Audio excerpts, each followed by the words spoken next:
Hey guys, welcome back. Megadeth Mondays. This week we're talking about my number 7 pick. And this one will probably surprise a lot of people as it's probably less favorited than most things. I love 2001's A World Needs a Hero. I really do.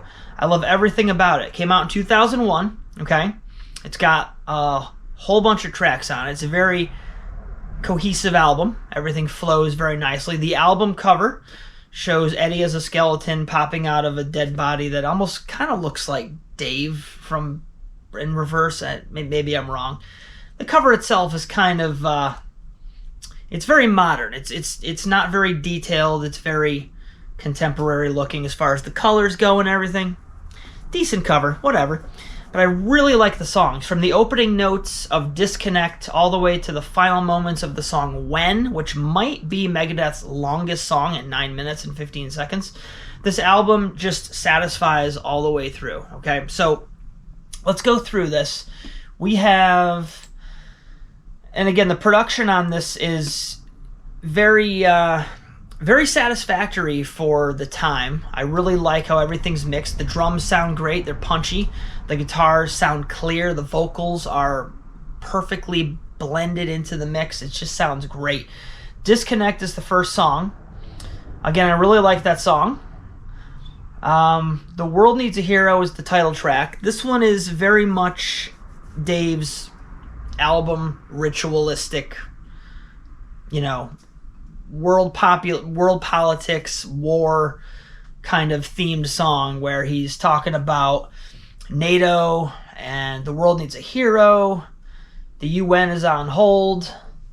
He mentions the White House is calling, so he's bringing in all those themes of, global politics and war and how he doesn't agree with what's going on as usual, which is great because, he'd have to be crazy to agree. So The World Needs a Hero is a great song, lyrically as well as musically. Moto Psycho, it's catchy. Moto Psycho, it's kind of a throwaway track in a way, but it's cool. It's cool.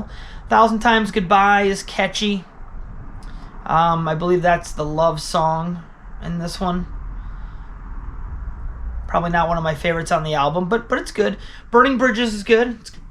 One of the cool lyrics about Burning Bridges is literally about burning bridges, and so he says in the lyrics, if you took your own direction, if you only practice what you preach, if you follow your advice, you wouldn't be burning bridges all the time. So that's good advice for anybody. And Dave is very purposeful in his lyric writing, very logical and reasonable, and he writes some of the best lyrics in all of music, as far as I can tell.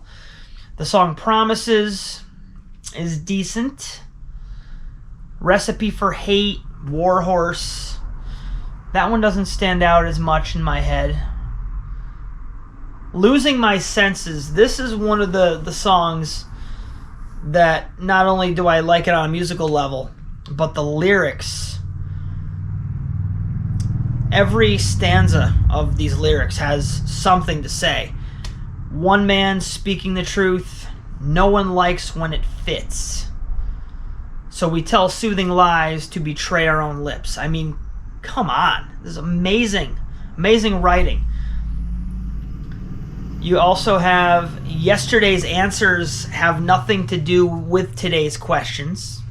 I mean, put that one in your pipe and smoke it for a while. My favorite lyric of all time. Are you guys ready? Favorite Megadeth lyric in all of their career comes from this song. It goes like this. And if you know, you know. You probably know what I'm going to say here, right? Life can only be understood in reverse, but must be lived forwards. Does that hit anybody hard? If that hits anybody hard, tell me in the comments.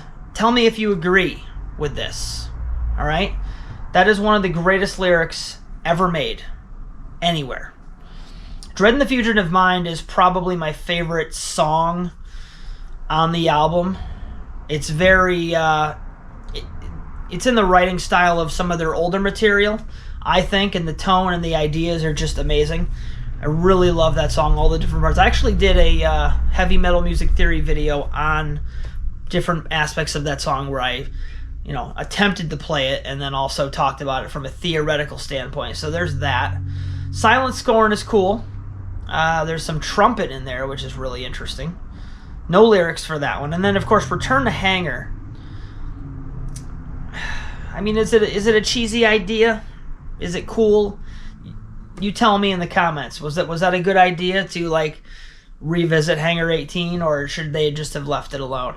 When is the final song 12? We got 12 tracks on this, and When is just, it's 9 minutes long. It's probably their longest song ever. It's just great. It's got great vocals. It's got great musicality to it. It's long. It's one hell of a way to end one hell of an album.